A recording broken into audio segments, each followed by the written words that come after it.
अस्सलाम वालेकुम दोस्तों, मैं हूँ होम्योपैथिक डॉक्टर हिरा कोमल तैमूर। और बुक हमारे पास है रॉसन विल्सन की 11th एडिशन है। एनेटमी एंड फिजियोलॉजी की ये बुक है और इसमें एक टॉपिक है रेनल कैल्कुलाई। पेज नंबर अगर हम देखें, क्योंकि हम वन पेज स्टडी करते हैं एट वन टाइम, तो 347 पेज नंबर है। और इस पूरे पेज में जो टॉपिक कवर किया गया है वो है रीनल कैल्कुला। रीनल, जब भी मेडिकल में रीनल का वर्ड आएगा इट्स मीन के बात हो रही है किडनी की। और कैल्कुला किस चीज़ के लिए? कैल्कुलस या ग्रेन्यूल्स या स्मॉल स्टोन्स के लिए यूज़ होता है, यानी वो स्टोन्स जो किडनी के अंदर बनते हैं उसकी बात हो रही है।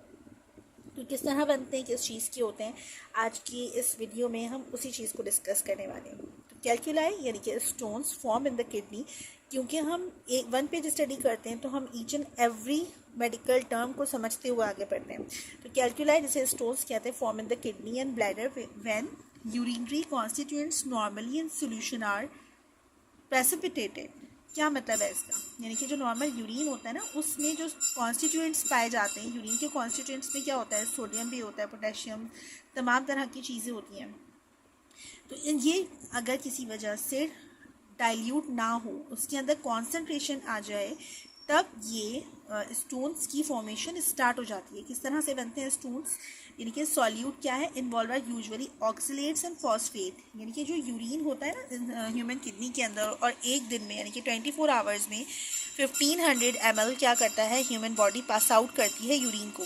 अब सोचो कि जैसे हम ज़्यादा पानी पीते हैं तो ज़्यादा पानी पीने से क्या होगा कि हमारी किडनी में जो सॉल्यूट्स होंगे या यूरिन के कॉन्स्टिट्यूएंट्स होंगे वो बॉडी से फ्लश आउट हो जाएंगे।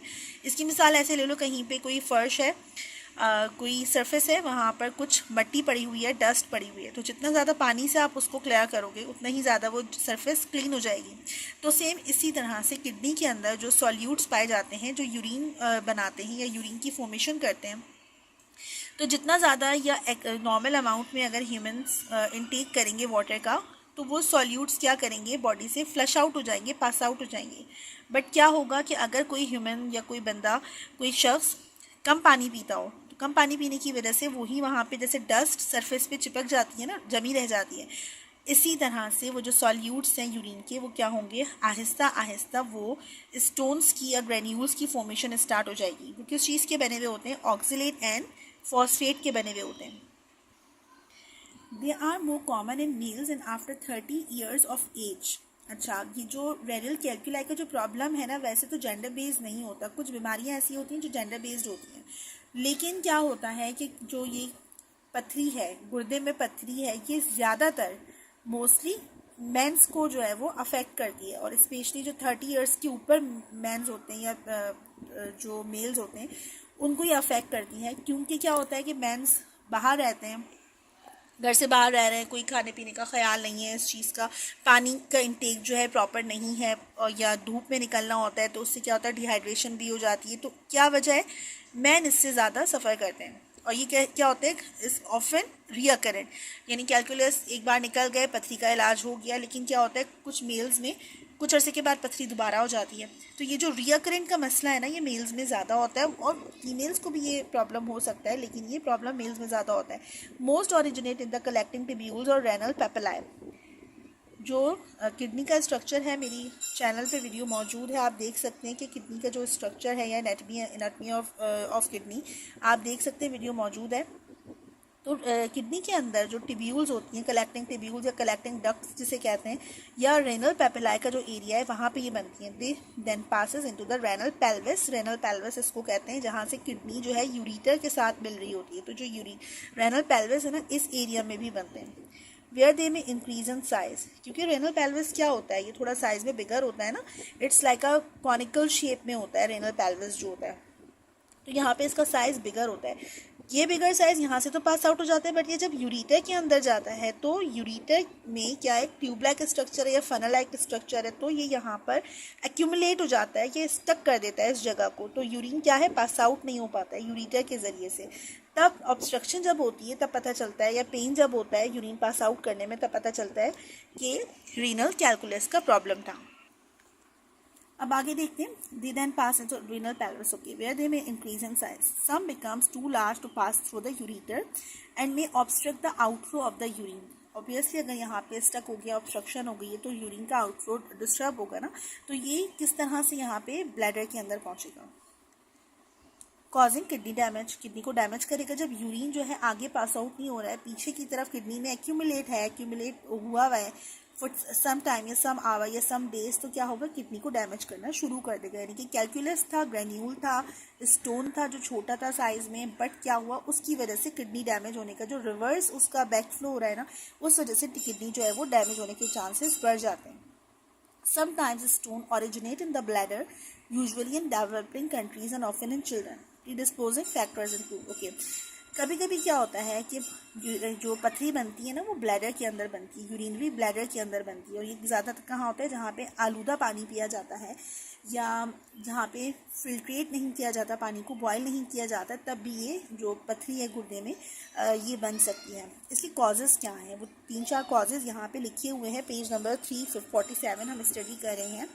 तो कॉजेज़ क्या है, डिहाइड्रेशन यानी कि पानी का जिसम में कम हो जाना या इनटेक ज़्यादा ना करना, पानी कम से कम सेहतमंद इंसान को 8 से 10 ग्लास पानी पीने चाहिए। तो ये क्या करेगा, ये डिहाइड्रेशन जो है, this lead to increase reabsorption of the water from the tubules but does not change solute reabsorptions. Okay, जैसे मिसाल के तौर पे यहाँ पर जैसे मैंने सरफेस के ऊपर डस्ट की एग्जांपल दी है ना, अगर आप उसको पानी से क्लियर नहीं करोगे या बहुत छींटे मार दोगे पानी के, तो क्या होगा, वो डस्ट वहाँ पे स्टक कर जाएगी। तो इसी तरह से किडनी के अंदर जो यूरिन होता है ना, यूरिन के अंदर कुछ सॉल्यूट्स होते हैं, कुछ पार्टिकल्स होते हैं, कुछ मिनरल्स होते हैं, तो पानी के साथ ही वो बॉडी से फ्लश आउट हो जाने चाहिए। बट अगर आपने पानी ही नहीं पिया, आपको डिहाइड्रेशन है, तो वही सॉल्यूट आपकी किडनी के अंदर स्टक हो जाते हैं। ये स्टक होने का जो प्रोसीजर है ना, सॉल्यूट के स्टक होने का, ये आगे जाकर किडनी स्टोन्स बना लेते हैं, resulting in a reduced volume of highly concentrated filtrate in the collecting tubules. यानी कि जो रीनल डक्ट्स होती हैं, कलेक्टिंग टिब्यूल्स होती हैं या बाउमन्स कैप्सूल होती है, उसके अंदर सॉल्यूट जो है वो ज़्यादा हो जाता है, और उस वजह से वहाँ पर जो है वो कॉन्सेंट्रेटेड जो है वो वहाँ पर अपीयरेंस हो जाती है, एक्यूमुलेट हो जाती है। सेकेंड इसका जो कॉज है ना, pH of urine, when the normally acid filtrate becomes alkaline, some substances may be precipitated. Example phosphate. अच्छा, यूरिन का जो pH लेवल होगा ना, स्लाइटली लाइक 0 पर है, 7 है, 1 है एंड देन 14 है। ये pH स्केल है ना, तो 7 के ऊपर जो pH होता है ना यूरिन का, स्लाइटली जो होता है वो एसिडिक होता है, मतलब 6 होगा या 5 हो सकता है, इट्स ओके, बट 5 से नीचे तो बहुत ज़्यादा एसिडिक हो जाएगा। लेकिन यूरिन जो होता है यूजुअली स्लाइटली एसिडिक होता है। अब क्या होगा कि अगर बहुत ज़्यादा इसका जो है ना वो अल्कलाइन इसकी प्रॉपर्टी यानी कि बेसिक की तरफ जा रहा है, 7 नहीं है, 8 है, 9, 10 या 12 है इसकी जो अल्कलाइन प्रॉपर्टी है, तो क्या होगा, किडनी का जो बफरिंग सिस्टम है ना, वो इन्फेक्शन प्रोड्यूस कर देगा, क्योंकि अल्कलाइन की जो एटमॉस्फेयर होगा ना यूरिन का, उसमें फॉस्फेट एक्यूमुलेट होना शुरू कर जाएंगे। नंबर 3 इसका जो कॉज है ना, वो है infection, necrotic material and pus provided foci upon which solute in the filtrate may be deposited and the product of infection may alter the pH of the urine. Infection sometimes lead to alkaline urine. Alkaline urine का क्या मतलब है कि ये जो इसकी pH थोड़ी सी acidic होनी चाहिए, बट इसकी pH क्या है, अल्कलाइन जा रही है।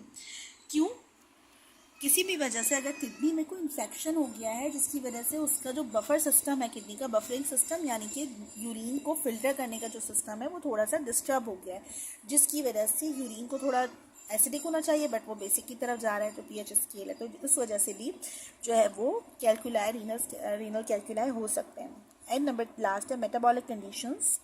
These include hyperparathyroidism and gout, यानी कि जो गाउट की मसला है या हाइपरथायरॉयडिज्म है, पैराथायरॉयडिज्म, इस कंडीशन में या इस बीमारी में भी किडनी फेलियर हो सकता है। अब हम बात करते हैं स्मॉल कैलकुलाई की। स्मॉल कैलकुलाई क्या होता है कि दे में बी पास थ्रू और become impaired in the ureter and damage the epithelium lining. Ureter है ये, और यहाँ पे जो इंटरनल लाइनिंग है इसकी, ये यूरिटर की एपिथेलियल लाइनिंग पे कंसिस्ट होता है। तो अगर यहाँ पे इसमें कोई प्रॉब्लम आ जाता है, तो ये उस एपिथेलियम लाइनिंग को डिस्ट्रॉय करना शुरू कर देते हैं। जब एपिथेलियम लाइनिंग किडनी की श्रेड करती है, तो क्या करती है, यूरिन के साथ ब्लड आना शुरू कर जाता है, जिसे हेमेटोयूरिया कहते हैं। And after healing fibrosis and structure structure या फिब्रोसिस की कंडीशन हो सकती है अगर इसका प्रॉपर ट्रीट भी करवा लिया जाए, लेकिन हेमाटोयूरिया का जो कंडीशन है ना उसको फिब्रोसिस स्ट्रक्चर हो सकता है। यूरिटर ऑब्स्ट्रक्शन यूजुअली यूनिलेटरल, यानी कि ये क्या होती है, यूनिलेटरल वन साइडेड होती है। There is spasmodic contraction of the ureter. Spasmodic contraction किसे कहते हैं, जब यूरिटर कॉन्ट्रैक्ट करता है या मिक्चुरेशन का प्रोसेस होता है, यूरिन आगे पास आउट करता है, तो जब अगर इसके अंदर स्टोन्स होंगे, छोटे छोटे स्टोन्स होंगे, रेनल कैल्कुलाई होगा, तो क्या होगा, ये मिक्चुरेशन का जो प्रोसीजर है ना उसमें पेन फील होगा पेशेंट को, क्योंकि ये क्या है, एक मसल है ना, मस्कुलर ऑर्गन है। किडनी या ह्यूमन बॉडी के जितने भी ऑर्गन्स हैं मसल्स पे कंसिस्ट होते हैं, मसल से बन रहे होते हैं। अब अगर इसमें स्टोन्स आ जाए जो ऑक्सलेट या फॉस्फेट के बने हुए होते हैं, स्टोन्स अगर हों और वो किसी मसल पे लगे, तो कॉन्ट्रैक्ट करने की वजह से जब यूरिन पास करेगा पेशेंट, उसको बहुत ज़्यादा एक्सेस पेन होगा इन स्टोन्स की वजह से, क्योंकि मिक्चुरेशन का प्रोसीजर हो रहा है। मिक्चुरेशन क्या है, जब किडनी क्या करती है, किडनी के जो ऑर्गन्स हैं, इंटरनल ऑर्गन्स क्या करते हैं, कॉन्ट्रैक्ट करते हैं, जिसकी वजह से यूरिन आके पास आउट होता है, तो पेन होगा, causing acute intermittent ischaemic pain, जिसे रीनल कॉलिक कहते हैं। As a smooth muscle of the ureter contract over the stone in an attempt to move it. Stone reaching the bladder may be passed in urine. अच्छा, जो stones bladder के अंदर पहुंच जाते हैं वो यूरिन से भी पास आउट हो जाते हैं यूजुअली। जो ब्लैडर तक पहुंचे यूरिन से यूरिथ्रा के थ्रू पास आउट हो गए छोटे छोटे फॉर्म्स में, बट कुछ स्टोन्स उतने ज़्यादा बिग साइज़ के होते हैं कि वो यूरिथ्रल स्ट्रक्चर से जो पास आउट नहीं हो सकते। Stones reaching the bladder may be passed into the urine or increase in size and eventually obstruct the urethra. अब सोचो कि अगर यूरिन के अंदर, ये ब्लैडर है, ब्लैडर के अंदर स्टोन्स हैं, ये ब्लैडर में तो है क्योंकि ब्लैडर का साइज इंक्रीज है, ये बलून शेप है, बट यही जो स्टोन है जो बिगर साइज का है, ये यूरिथ्रा के थ्रू जब जाएगा तो ऑब्स्ट्रक्ट कर देगा ना इस जगह को। ऑब्स्ट्रक्ट होने की वजह से जो यूरिन है, यूरिन यहाँ से फ्लो नहीं कर पाएगा, और यूरिन जब फ्लो नहीं करेगा तो ऑब्स्ट्रक्शन आ जाएगी, ब्लॉकेज आ जाएगी यूरिन की फ्लो होने में। तो ये क्या है, ये बिग साइज की पथरी कहलाएगी।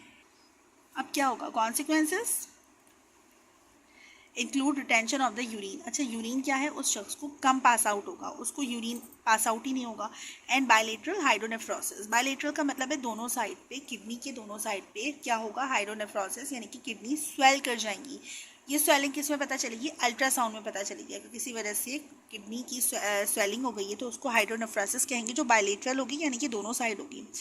Infection proximal to the blockage, pyelonephritis, यानी कि पाइलोनेफ्राइटिस का मतलब है किडनी में इन्फेक्शन हो गया है, किसकी वजह से, स्टोन की वजह से या रीनल कैल्कुलाई की वजह से। एंड सीवियर किडनी डैमेज, और अगर ये कंटिन्यूसली रहा, ये स्टोन को ट्रीट ना किया गया, तो क्या होगा, किडनी हाइड्रोनेफ्रोसिस स्वेल हो जाएगी और आखिर में किडनी डैमेज, सीवियर डैमेज होगा उसके अंदर।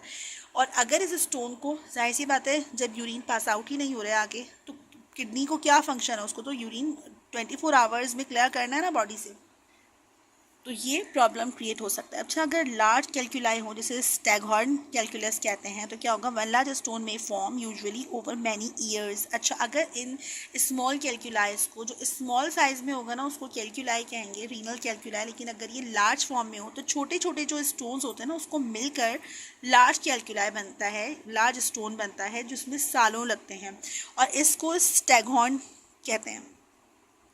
Filling the renal pelvis and the calyces, it cause stagnation of urine. Stagnation of urine का मतलब है अगर बड़ा पत्थर मौजूद है किडनी के अंदर तो यूरिन को स्टॉप कर देगा। Predisposing of infection, hydronephrosis and occasionally kidney tumour, kidney tumour भी हो सकता है। बड़े बड़े पत्थर ने क्या किया, ट्यूमर की शक्ल इख्तियार कर ली। जो पत्थर थे ना वो साइज़ में बिगर हो गए और उसके अंदर बाकी चीज़ें भी इंक्लूड हो गई। जब वो आपस में जुड़ रहे थे, मिल रहे थे, यानी कि डिफरेंट ग्रुप्स मिल रहे थे आपस में, तो उसमें और भी चीज़ें इंक्लूड हो गई, तो वो क्या गया, एक सिंपल सा जो पथरी थी वो ट्यूमर बन गई अगर इसको ट्रीट ना किया जाए। इट में cause chronic renal failure, kidney damage हो सकती है, किडनी फेल भी हो सकती है। So this is all about renal कैल्कुलाई। अगर आपको इस वीडियो से कुछ समझ आया हो तो ज़रूर कमेंट में बताइए।